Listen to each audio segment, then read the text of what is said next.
अस्सलाम वालेकुम। आज की इस वीडियो में हम दो मेन टॉपिक्स कवर करेंगे।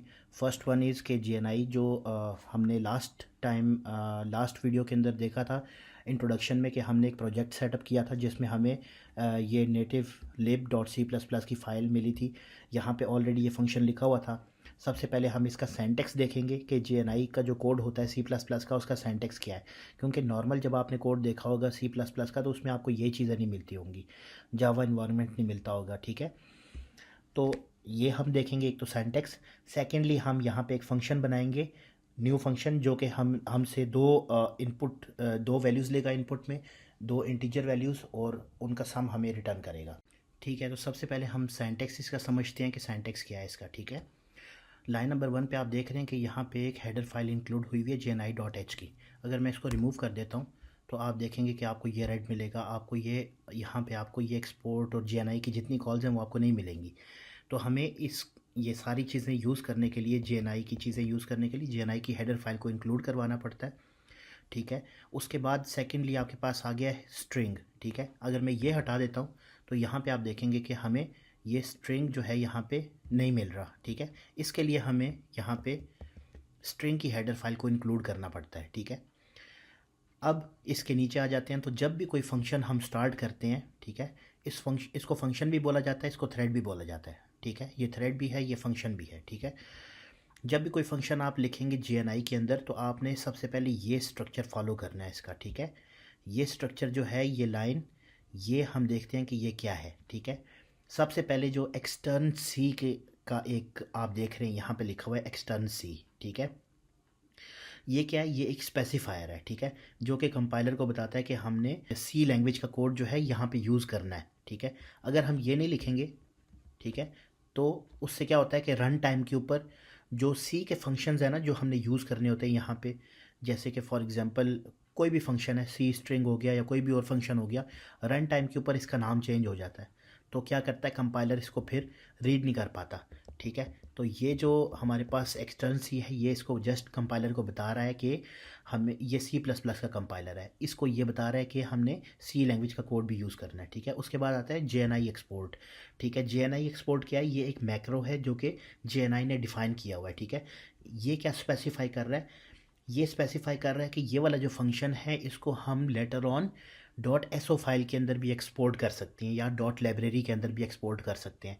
तो .so फाइल क्या होती है या .library क्या होती है वो हम बाद में आने वाली वीडियोस के अंदर देखेंगे। ठीक है, उसके बाद आता है J string. J string is Java string. ठीक है, सिंपल, जिस तरह से जावा के अंदर या कॉटलिन के अंदर हम स्ट्रिंग लिखते हैं, वैसे यहाँ पे हमने बताना होता है कि ये जावा की स्ट्रिंग हम यूज़ कर रहे हैं, तो जे स्ट्रिंग नाम है इसका, क्योंकि हमने इस फंक्शन का जो रिटर्न टाइप है वो स्ट्रिंग रखी है, और वो रिटर्न टाइप जो है वो जावा को हमने देनी है। तो जावा को जब देनी है तो जावा के ही रिटर्न टाइप के अंदर हमें देनी पड़ेगी उसको, तो इसलिए हमने जे स्ट्रिंग यूज़ किया। ठीक है, उसके बाद है JNI कॉल। ठीक है, JNI कॉल भी एक और मैक्रो है जो कि JNI ने डिफ़ाइन किया हुआ है।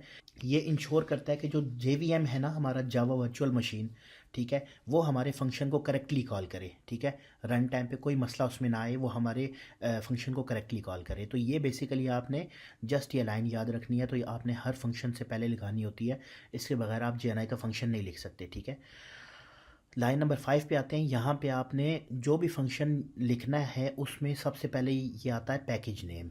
ठीक है, और उसके बाद आता है फंक्शन नेम। ठीक है, पैकेज नेम जो है वो आपका हमेशा जावा से स्टार्ट होगा, चाहे आपका प्रोजेक्ट कॉटलिन में बना हुआ है, चाहे आपका प्रोजेक्ट जावा में बना हुआ है, ये आपका पैकेज नेम जो है जावा से ही स्टार्ट होगा। क्यों, जावा का इन्वायरमेंट होता है, वो बेस होती है। ठीक है, कॉटलिन की भी और जावा की भी। तो जावा आ गया। ठीक है, इसके बाद आप देखेंगे ये जो मेरा पैकेज नेम है कॉम, ठीक है, ये सारा पैकेज नेम जो है ये आपका यहाँ पे लिखा हुआ है। ठीक है, प्रोजेक्ट तक।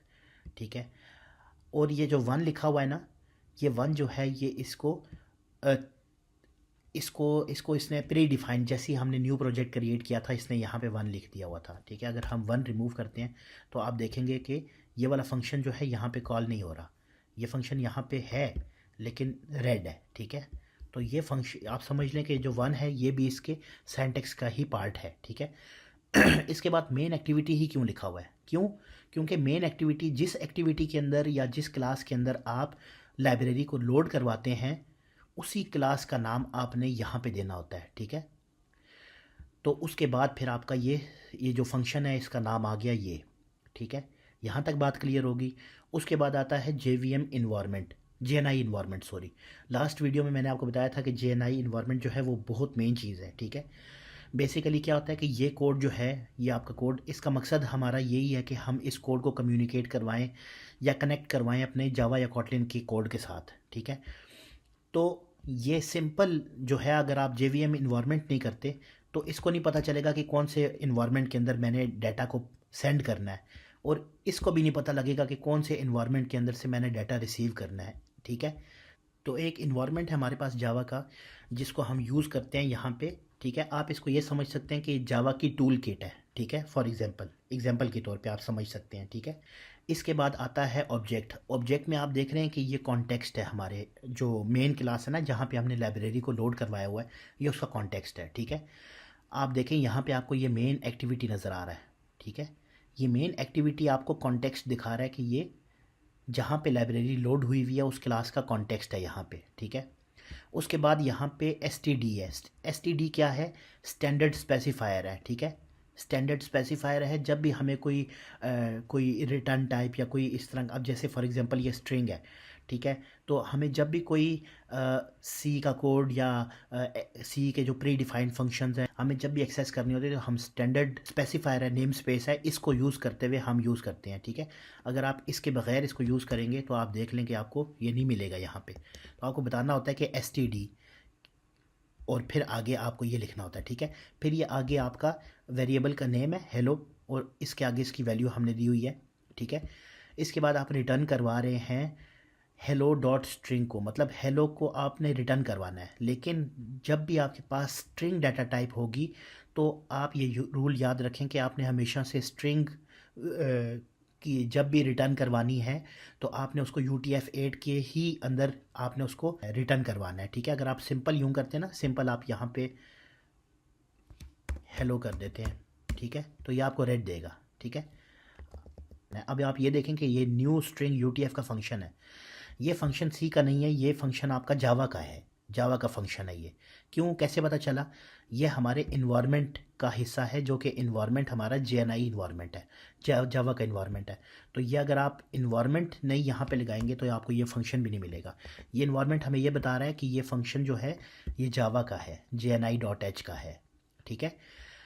यहाँ पे आप देख सकते हैं कि आपको ये स्टैटिक नज़र आ रहा है, इसको मैं बताना भूल गया। ये स्टैटिक जो है ये पॉइंटर है, ठीक है।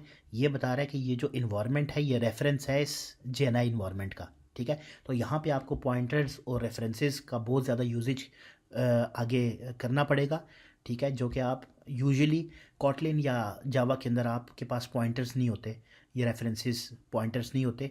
तो आपने क्या करना है कि यहाँ पे आपको पॉइंटर्स की बहुत अच्छी नॉलेज होनी चाहिए। जितनी अच्छी पॉइंटर्स की नॉलेज होगी उतनी अच्छी तरीके से आप मेमोरी मैनेजमेंट कर सकेंगे यहाँ पे, ठीक है। वीडियो का सेकंड पार्ट जो है उसमें हमने एक फ़ंक्शन देखना था, जो फंक्शन हमसे 2 वैल्यूज़ लेगा और फिर उन 2 वैल्यूज़ का सम रिटर्न करेगा, ठीक है। तो हम सबसे पहले फंक्शन लिखते हैं यहाँ पे, इसी तरह से हम ये लाइन कॉपी कर लेंगे, ठीक है।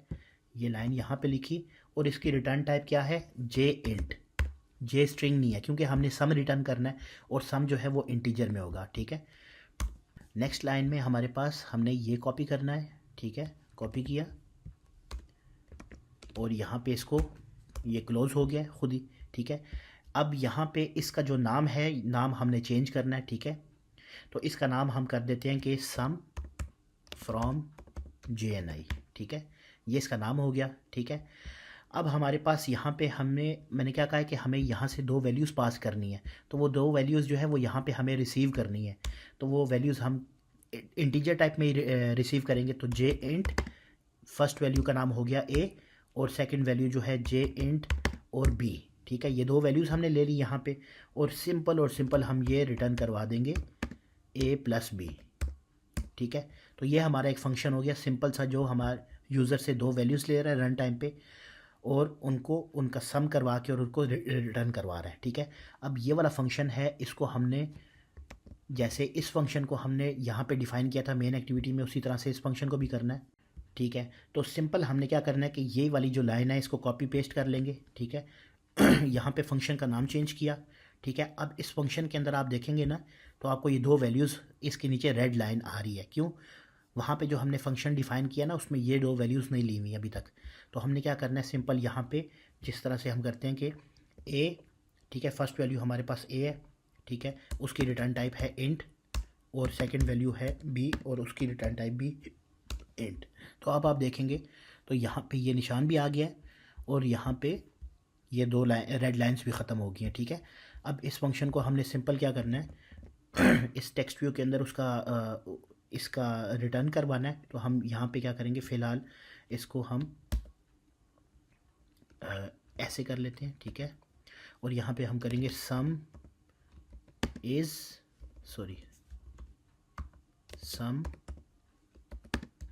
ठीक है, और यहाँ पे हम सम फ्रॉम GNI के अंदर कोई भी दो वैल्यूज़ पास कर सकते हैं, 20, 30, ठीक है। तो ये दो वैल्यूज़ हमने पास कर दी। अब हम इसको रन करते हैं, ठीक है। तो रन करने के बाद हमें इसका रिज़ल्ट इस तरह से मिल जाएगा, ठीक है। तो इसमें मैंने छोटी सी एक चेंज ये की है कि जस्ट ये इसको मैंने वेरिएबल के अंदर इंक्लूड करवा दिया और फिर उस वेरिएबल को यहाँ पे मैंने कॉन्केटिनेट करवा दिया, ठीक है। ये दो सिंपल सी चेंजेस की हैं। तो अगर वीडियो आपको पसंद आई हो और आपने इसको समझा हो अच्छे तरीके से, तो प्लीज़ मेरी वीडियो को जो है लाइक कीजिएगा, चैनल को सब्सक्राइब कीजिएगा और कमेंट्स बॉक्स में लाजमी बताइएगा अगर कोई भी चीज़ आपको नहीं समझ आई या कोई इससे नेक्स्ट चीज़ आपने समझनी है, ठीक है, तो मुझे बताइएगा, मैं इंशाल्लाह ताला आपको वो भी करवा दूँगा। तो इंशाल्लाह ताला नेक्स्ट वीडियो के साथ कल हाज़िर होंगे, तब तक के लिए अल्लाह हाफ़िज़।